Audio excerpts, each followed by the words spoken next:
Students, कैसे हैं आप सब? Hope all of you are well and doing practice more and more and preparing yourself for your exam. So let me start our exercise 5.2 from question 13. तो question 13 क्या है? How many 3 digit numbers are visible by 7? तो अभी 3 digit number कहाँ से start होते हैं? 100 से, है ना? तो 100 से स्टार्ट होते हैं, तो हम 100 को डिवाइड करके देखेंगे कितना आ रहा है हमारे पास। यहाँ पे करते हैं 7 और 10, तो 7 3, तो हम इसमें प्लस 3 बचा ना यार, तो 7 4 जा 28, 2 बचे।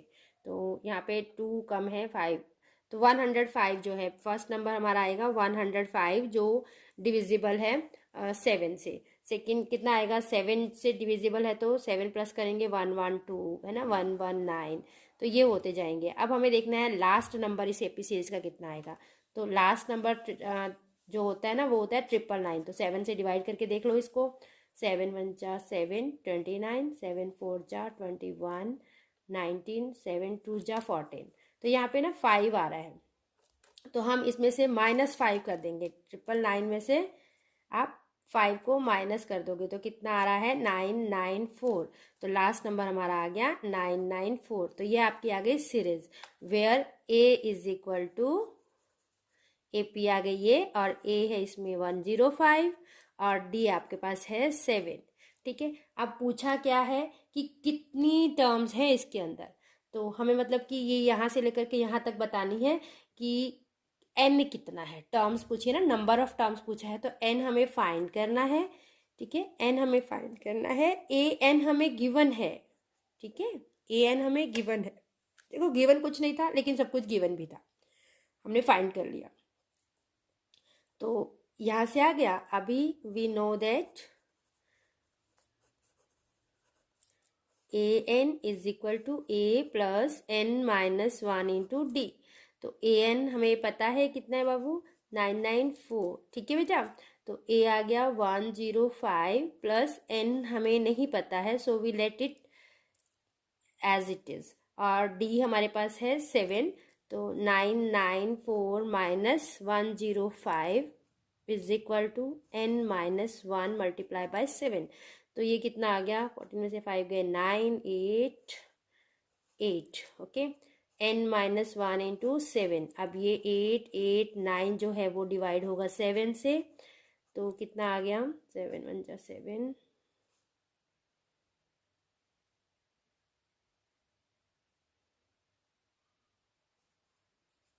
127 आ गया है। ठीक है, तो n इज इक्वल टू कितना आ गया?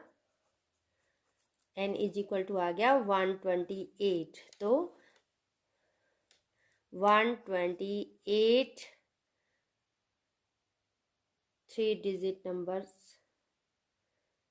numbers are divisible by 7।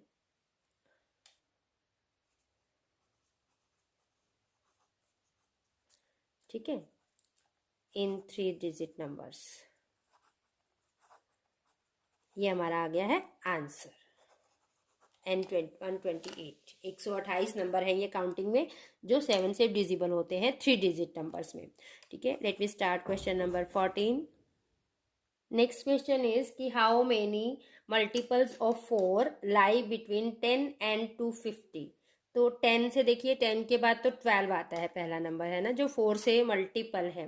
तो उसके बाद +4 करते जाओ, 16 है ना, 20 है, और उसने 250 तक कहा है। तो 250 में 250 को हम डिवाइड करके देख लेते हैं कितना आएगा। 2 ना, तो 2 और माइनस कर दो, यानी 248। 248 है जो नंबर, वो डिविजिबल होगा 4, मल्टीपल होगा 4 का। ठीक है, तो ये हमारी टर्म्स आ गई। और फिर उसने सेम क्वेश्चन है लास्ट वाला, यहाँ पे आपको a हमें पता है 12, d हमें पता है 4, ठीक है, an भी हमें पता है 2 4 8, and we have to find an। ठीक है, an गिवन है, हमें फाइंड करना है n, नंबर ऑफ टर्म्स। है ना।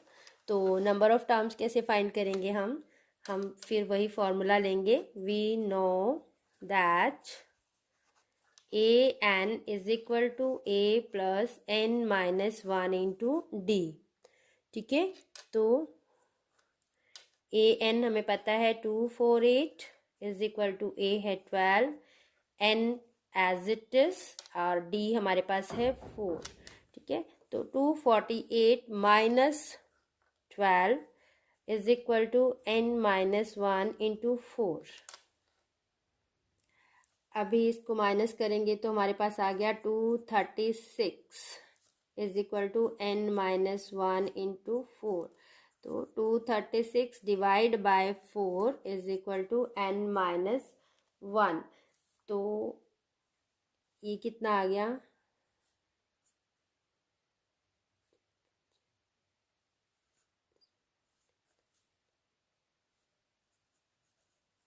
ठीक है।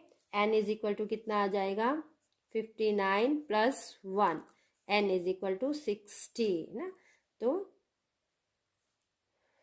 60 multiples of 4, 60 multiples of 4 lie between 10 and 250, that is your answer।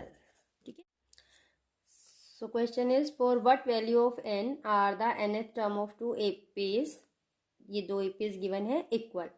तो हमें इसमें ये बताना है कि इन दोनों APs की वो कौन सी टर्म, कौन से नंबर की टर्म होगी जिसमें दोनों इक्वल आएंगी। ठीक है, तो हमें क्या करना पड़ेगा, ए एन फाइंड करना पड़ेगा, nth टर्म हमें ना नंबर नहीं पता है।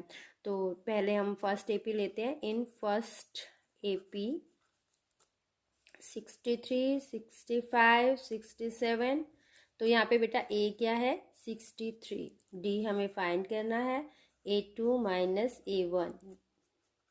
तो 65 माइनस 63 कितना आ गया है 2, तो D इज इक्वल टू 2। ठीक है, अब हमें क्या फाइंड करना पड़ेगा यहाँ पे ए एन, nth टर्म हमें फाइंड करनी है ना, तो ए एन फाइंड करना पड़ेगा। nth टर्म कितनी हो जाएगी a plus n minus one into d. तो जो हमें पता है वैल्यूज वो हम पुट कर देते हैं। a हमारे पास 63 है, n we don't know so we have to write same as it is, और d हमारे पास है 2। तो ये क्या आ गया 63 प्लस 2n माइनस 2। मैंने इसे क्यों किया, बिकॉज हमें ना दोनों को इक्वल करना है, कंपेयर करना है, तो फिर तब भी ओपन करना पड़ेगा। सो अभी ओपन कर दिया हमने इसे। 63 में से 2 गए, 61 प्लस 2n, तो ये आ गया an हमारे पास। ठीक है, इसी तरह से हमने सेकेंड एपी में भी फाइंड कर लेना है। सेकेंड एपी क्या है 3, 10, 17 so on।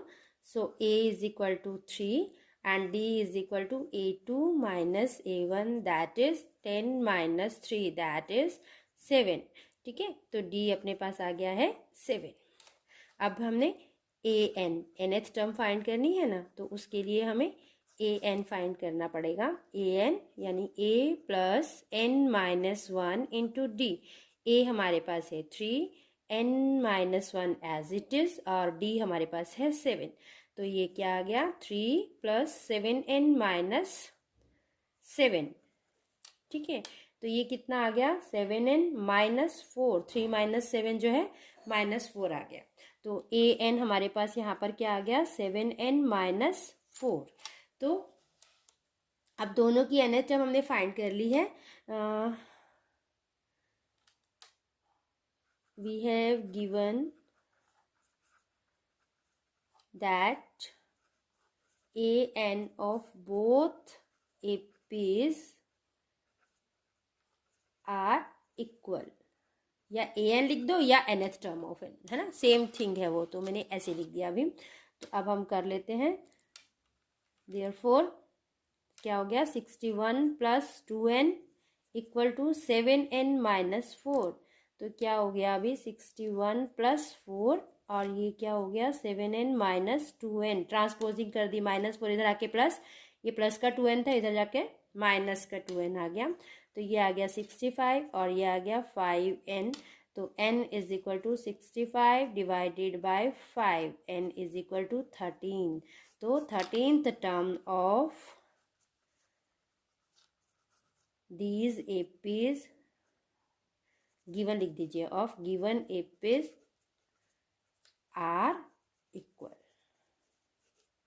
ठीक है, तो ये आपका आंसर आ गया है। Okay, please like, share and subscribe this videos. Thank you, have a nice day.